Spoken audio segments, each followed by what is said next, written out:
Do the producers have any issues with you sneaking in words from TikTok? I hadn't told anybody from work that I was doing this because I didn't want anyone to put a stop to it in case there was any issues. Welcome to BizTok, where we talk to entrepreneurs, business owners, and brands who are using TikTok for business. And together, we bring you the top tips, insights, and secrets to skyrocket your TikTok account. So buckle up and get ready to become the next BizTalker. Here's your host, Kyle Kaplanis. Hey everyone, it is Kyle Kaplanis and welcome to BizTalk. I'm really pumped up because you may have seen her all over your For You page. She goes by It's Shannon Burns over on TikTok and she's amassed a following of 255,000 followers. Shannon is a radio host out from Toronto and she's the host of 104.5 Radio. Shannon, welcome to the show. Thank you for having me, Kyle. I appreciate it. Your videos were just going through my For You page like mad. And I was like, what's this radio host doing? I got to see what she's doing. And then I saw that you were using these little keywords that people were asking you to throw into your show. And I thought that was genius. I just thought that was so cool and creative. But before we dive more into that, I would love to know a little bit more of your experience on TikTok and what even got you started in the first place. I think I was like a lot of other people at the beginning of the pandemic where I was stuck at home in lockdown and I was like, okay, what am I going to do? And I heard so many people talking about TikTok and a lot of people were saying that it's not for millennials. So I think that's what kind of made me not go on it right away for a little bit. But then I was like, no, I got to try this thing out. And I was such a huge fan of Vine. So I was like, if it's anything like Vine, I'm so down.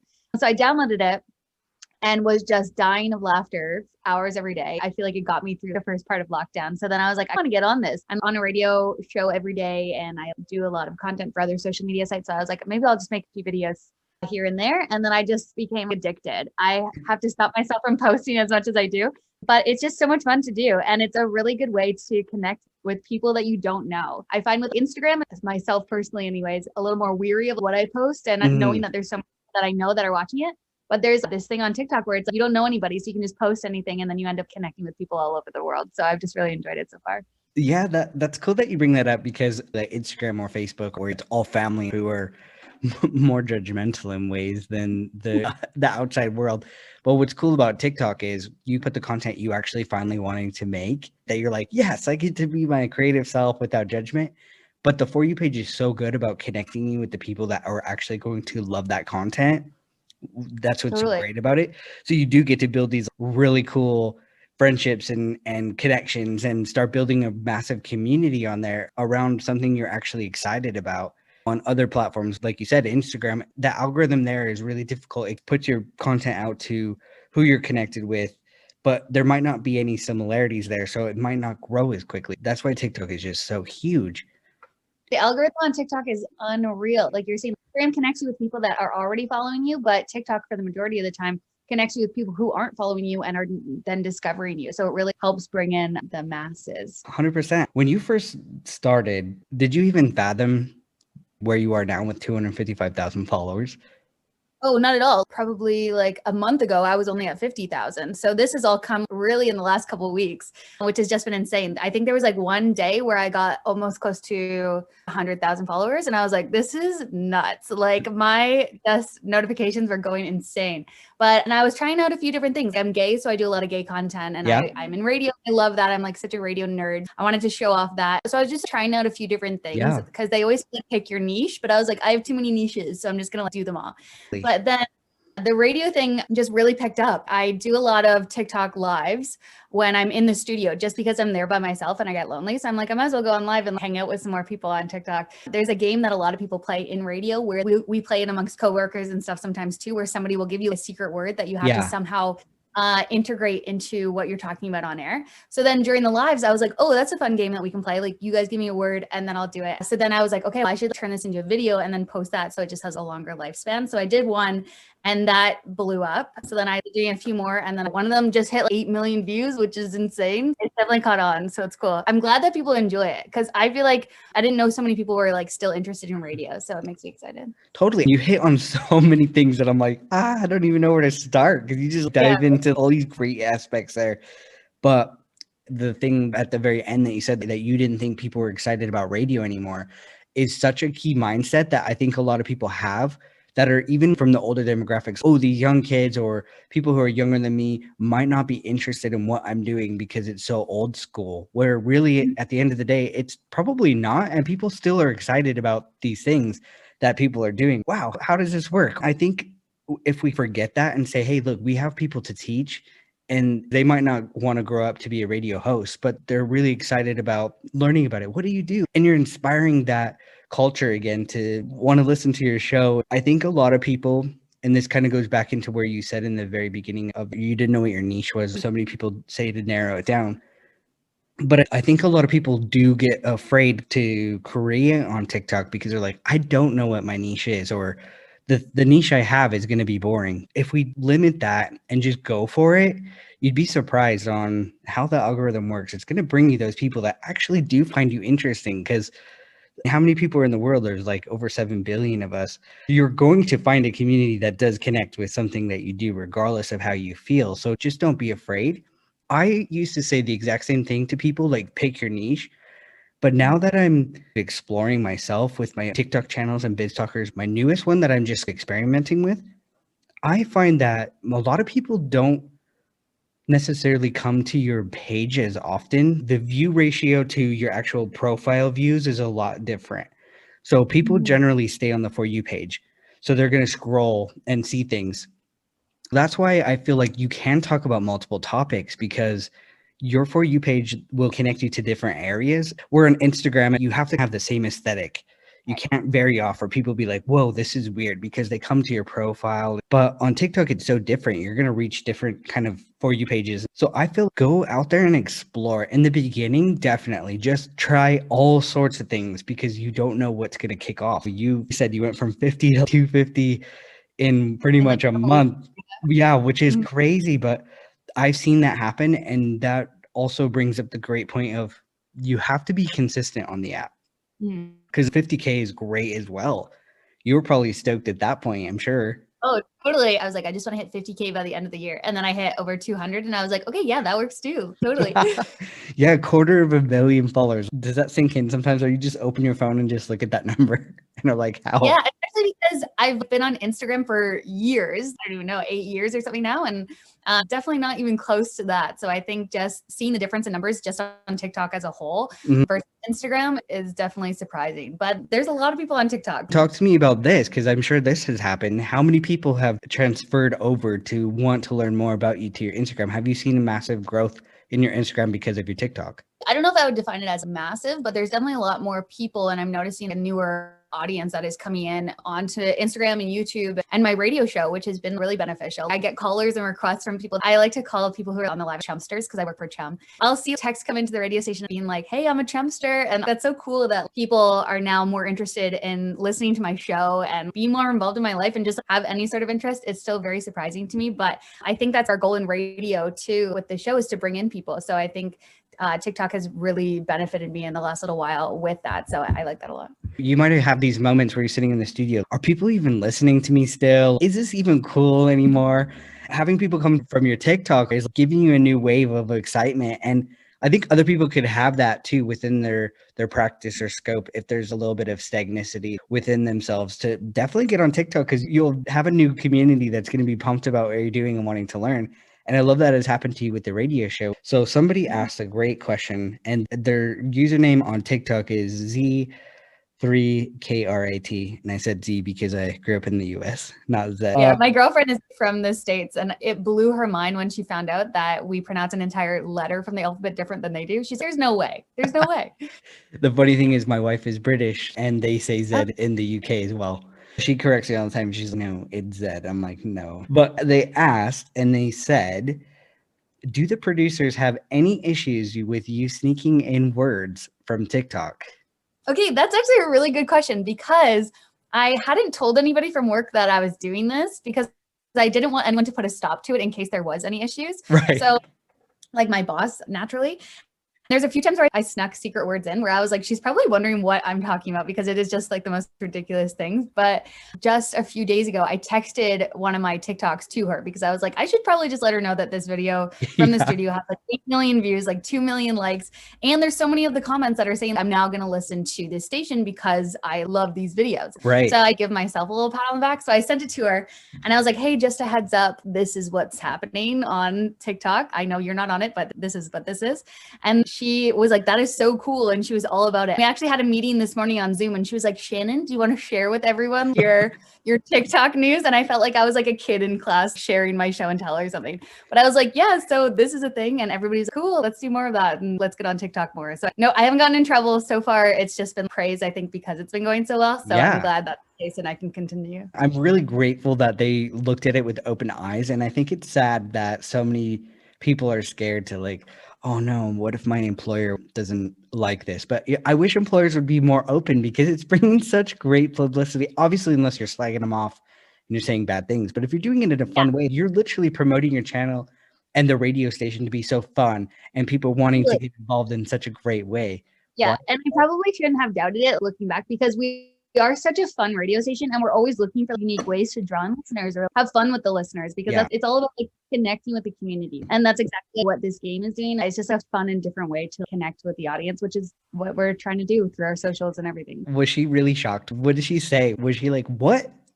I had a few videos before where I was just talking about behind the scenes in radio and stuff that did pretty well. So I heard things here and there and I was at her house one time and I was like, look at all of these comments. This is crazy. She loves it because I think it definitely brings in a younger audience as well, which is always important. You do. You want to instill it into the younger audience so that way they grow up wanting to listen to it, because if you don't continue to educate the people below you, teaching them about those things, then they won't know. If you don't say it, they won't know. They won't find it. I think that everybody has listened to the radio in the car at one time or another, right? Yeah. So it is still a part of everybody's life and people end up listening to it in stores and things and more than they even know. So drawing back that curtain and showing behind the scenes of radio or even just what the studio looks like, I think people immediately connect with that because they're like, oh, that's how that's done. That's how you get callers or take requests and things like that. So it's cool. No, it's super cool. I listened to the radio as a kid. I remember having my favorite station growing up I grew up in Las Vegas. So we had a radio station there, 94.1. In the morning was Mark and Mercedes. I still remember it's part of my life. And I never knew those things. It would be so cool. Even if it was back then when I was a kid, I would have been all over that. Like, how do they do this? This is so cool. So many people have in their head still these negative perceptions that it's all about lip syncing. It's all about dancing. And it's not. There's so much education going on in that space. I think when I log on, I learn more on TikTok than I have in my normal everyday prior to being on TikTok. I'm just constantly learning so many new things. It's just great. Me too. And you learn about things that you wouldn't even think to look up yourself. That's what's so nice and how curated it is. Exactly. Yeah. And when I was first starting on TikTok, because I'm such a nerd with analytics and stuff like that, and what does well and what doesn't. And something that really stuck with me is when you're making a video on TikTok, there's 3 things that you should try and accomplish. You should try to either entertain, educate, or inspire. So I always try and put something in one of those categories. Obviously, educate is a big one when it comes to radio. I'm like, okay, what can I teach somebody today that they might not have known before? So that's always a good mentality to go into if you're like creating yourself.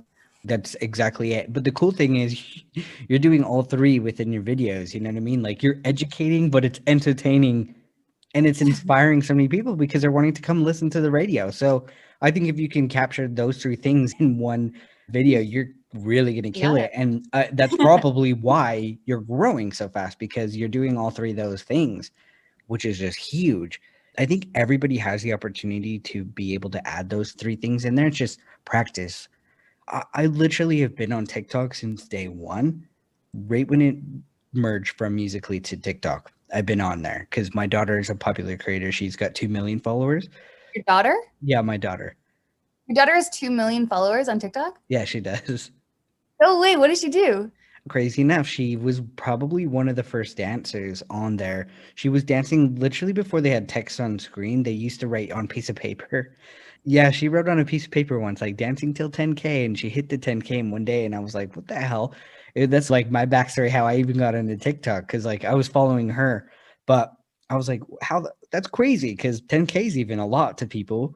And Oh, yeah, yeah. so she started dancing. She actually does talk about her sexuality and stuff as well. She's bisexual, and a lot of people come to her for advice on how to talk to their parents. So she does sometimes some content on that as well. And sometimes we go in there and talk too about how to talk to your parents. And if they're not okay, come talk to us because we got your back kind of thing. That gives me goosebumps. I think that's really important though, because for myself, I had not the best coming out experience and not the best reaction from family. So just for me to see other families like that and a little reminder like that, especially online, I'm like, oh, okay, there's that sort of thing out there. That's awesome. Yeah. She was scared to come out to us. And I was like, are you kidding? I don't know why my daughter was so scared to come out to us. I was like, okay. And yeah. Oh, that's the best reaction. I feel like no reaction is a good reaction. yeah, exactly. That's what's great about TikTok too, is there's such a great community there that will have your back, especially. I feel like Gen Z has been surrounded by so much people that are being able to be okay about it. Obviously, Canada, you could just easily get married. There's no questions about it here. So as they are aging, to them, it's just normal. So it wasn't even 10 years ago when I was coming out, it wasn't. So it's good. I actually jumped into one of your lives. TikTok Live is such a huge essential part of TikTok. And I think it's a function that people need to be using it. And that's gave you the idea to talk to your community about adding that word in. And now that's grown. But I went into one of your lives and you have 700 people watching you, which is pretty crazy. Talk to me about that experience and your thoughts on that. I think when it comes to radio, we don't even know exactly how many people are listening to the show, but I do know it's like at least in the thousands. So I think for me, knowing that there's already like this audience that's listening to my show when I'm in that studio every day, I think that kind of takes the edge off of seeing all the people on live. And it just adds to the audience that I'm already performing for, I guess you could say, in a way. So that was cool in that way. I'd been doing lives for a while, and I think the most I'd ever gotten was like 70 people for probably 2 months. I was doing it once a week, would get about 70 people. I had my little crew that would come every week, and we'd all hang out with each other. Once in a while, all join in a Zoom meeting and all hang out there just so I could see other people's faces too. But it was a small enough group that we could do that. But yeah, now since it's grown so much in the last month, it's really grown in a lot of people watching. And a lot of people are just like spamming me with code words that they want to play. Everybody just wants to play the game, even if I bring it up or no. But it's really cool. It's just like another way I find to connect with people. And it's very immediate, which I like a lot too. With 100%. Posting a video, you like see it over time and through a couple of days and things like that. But when I'm just doing my show, it's a good way to interact with them. I can bounce ideas off of them too, which is really fun because the thing about radio that's hard is that you don't get an immediate response. I can get text replies and I get people calling in, or I can get response if I pose a question on social media, but nobody's laughing after you make a joke or something like that, right? You're alone in a studio. So you're like, I hope that was good. But when I'm live, it's a really good gauge if I pose a question to them or a topic that I'm talking about and they just give me all the answers that I need. And then I'm like reading their answers on air. It really adds to that interaction with the audience. So I think that amongst many other reasons is why I love going on live. Plus, I get lonely in there by myself at night. So I'm like, what's up, friends? Hang out with me. Yeah, I think that's huge because as a business aspect, if we look at it like that, which all content creators are actually businesses as well, believe it or not, they don't think of it as that, but they really are. You're like a personal brand. You're an entity. But if you look at it as a business aspect, the number one thing that businesses want is quick feedback. They need to know what's going on so they can develop their business and create it to the masses and figure out what do people want from my business. If it's product, service, radio, I think the live function is huge to be able to do that. Even if you only had 5 people in there or 1, you can ask a quick question and say, hey, what kind of content do you like? Just to quickly get an answer from somebody, which is awesome. Yeah, it is true with the live. You have to be consistent in that way as well. So that way people know, oh, she goes live. Okay, I'm going to check it out. And I think TikTok does look at how many people are using this feature and are they being consistent with it? And are people coming there to learn? I think as you continue to do it, they kick it out to more. Oh, they're being entertaining. They're exciting. And obviously TikTok's goal at the end of the day, which is one of their biggest money makers, is live gifts. So they want their creators to be consistent with it. And they will help you drive people there that'll be excited and hopefully want to send you some gifts. It's a great way to make extra income.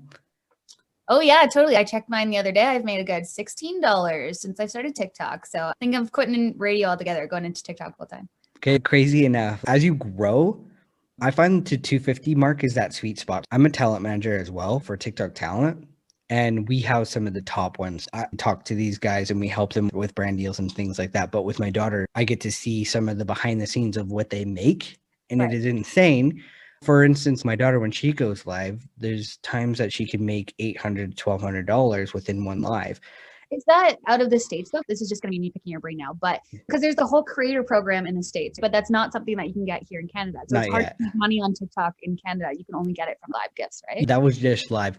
So that's unfortunate too, because she lives here, even though we travel to the US quite a bit. The creator fund does suck for the Canadians. I know that they're just set up an office here in Canada, and they're Yeah. looking to expand that creator fund sometime this year. Unfortunately, most people say Canada gets shafted in the end because you have less population than California. It wasn't even that long ago that I found out that people were getting paid in the States because somebody had posted something about it. And in my head, I was like, oh, you guys are getting paid for this? I'm doing this for fun. So I think obviously that being paid is a sweet deal, but I think, yeah, the mentality should be just to do it because you enjoy doing it. Yeah, 100%. I made a video about this saying how to go viral is to not try so damn hard, because there's so many people that try so hard. They try to go through all the elements. How do I surprise them? And it does work. But at the end of the day, you want to be genuine. Just show up and actually tell your story, because that's what gets people drawn in.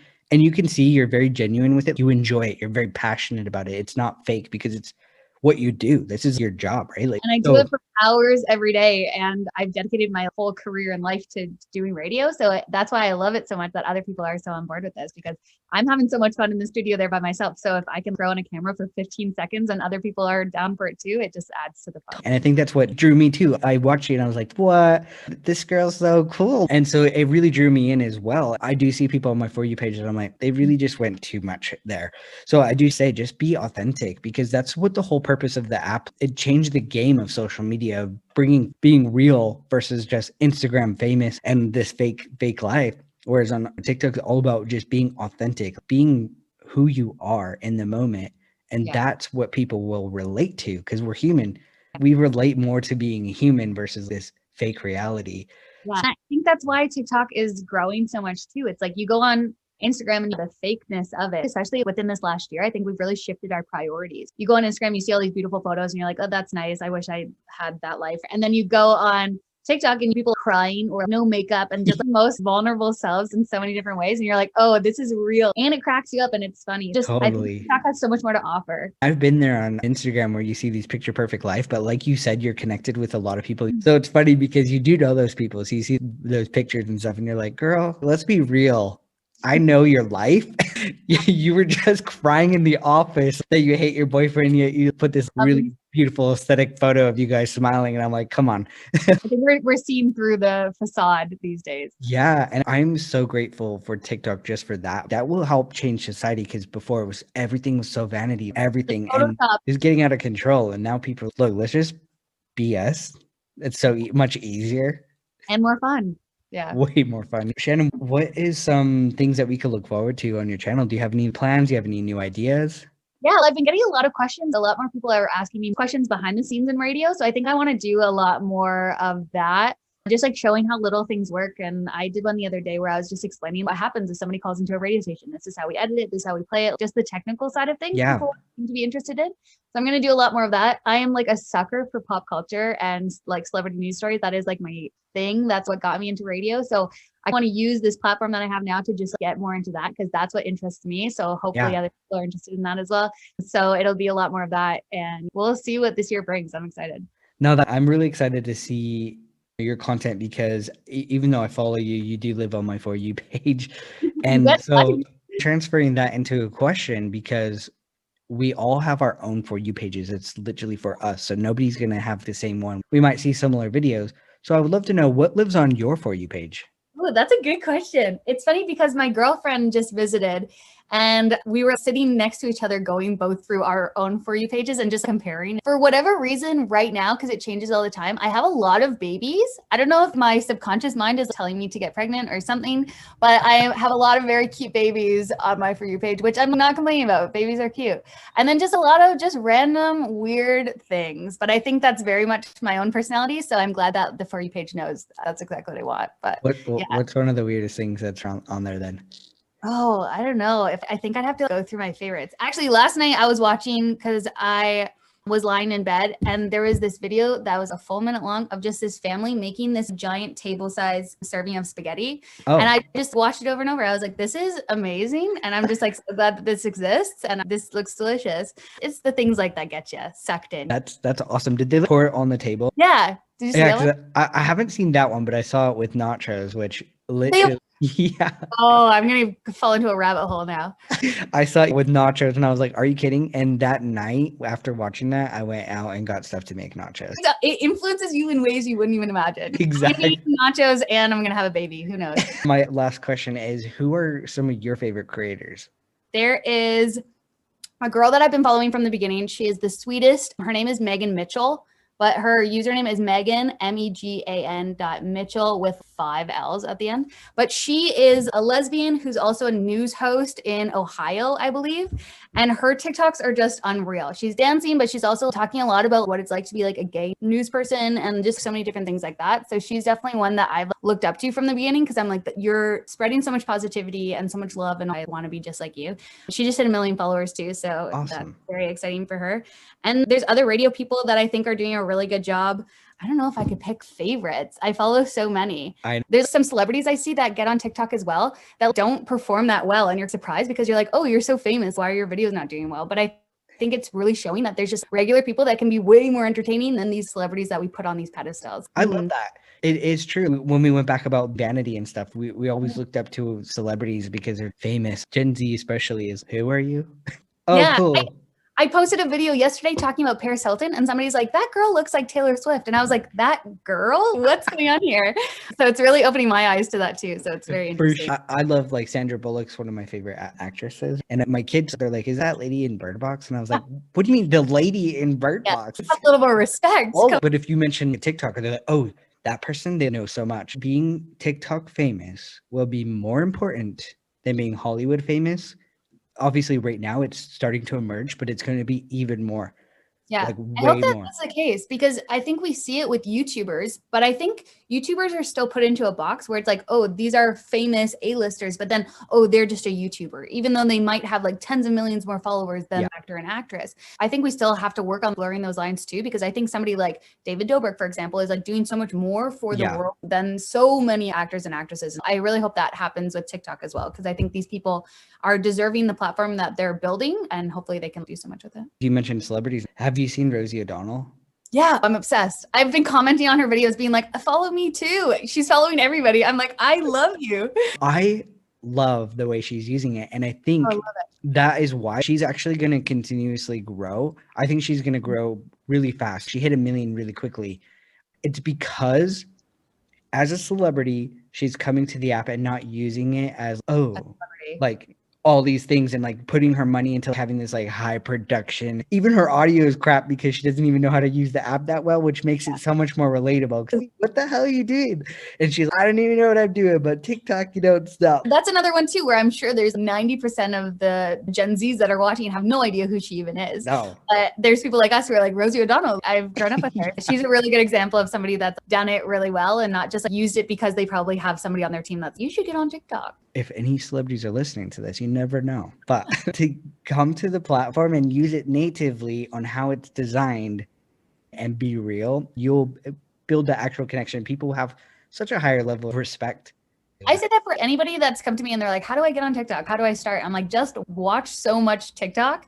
And then if there's something that sticks out to you that you want to do, also do it. Because I think that's what's so nice about TikTok. There's so many trends that start. So it's not even like you're copying somebody necessarily. It's like you're taking that and you're making it your own, and then it becomes something else. Just put a little different spin on it or a different vibe.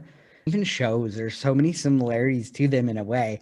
Or movies, you can see the same love story. It's the exact same thing. It's just a little bit of a different vibe. If you see something that, oh, I could do that and just add a little difference to it. Yeah, this is great, Shannon. How can people find you and how can people listen to your show? You can follow me on any social media. My handle is It's Shannon Burns, ITS Shannon Burns. You can listen to my show, Chum 1045, if you live in Canada, by downloading the iHeartRadio app. You can listen on there or just ask your smart speaker, or you can go to chum1045.com, Instagram, TikTok, YouTube, all the things. I thank you so much for your time. It was really cool to learn a little bit more about you and what you're doing and learning that you're going to be kicking off more behind the scenes footage of in the studio. And that's honestly what I think is really cool too. I'm looking forward to learning all about that. And I might pop into your lives once in a while just to say hi. Hey, thank you, Kyle. This was a pleasure. This was so fun. Thank you. Love this episode of BizTok? Let us know with a review. Also, make sure to subscribe so you don't miss out on any future episodes. Follow us on TikTok at BizTalker. Don't just be a TikToker, but become the next BizTalker.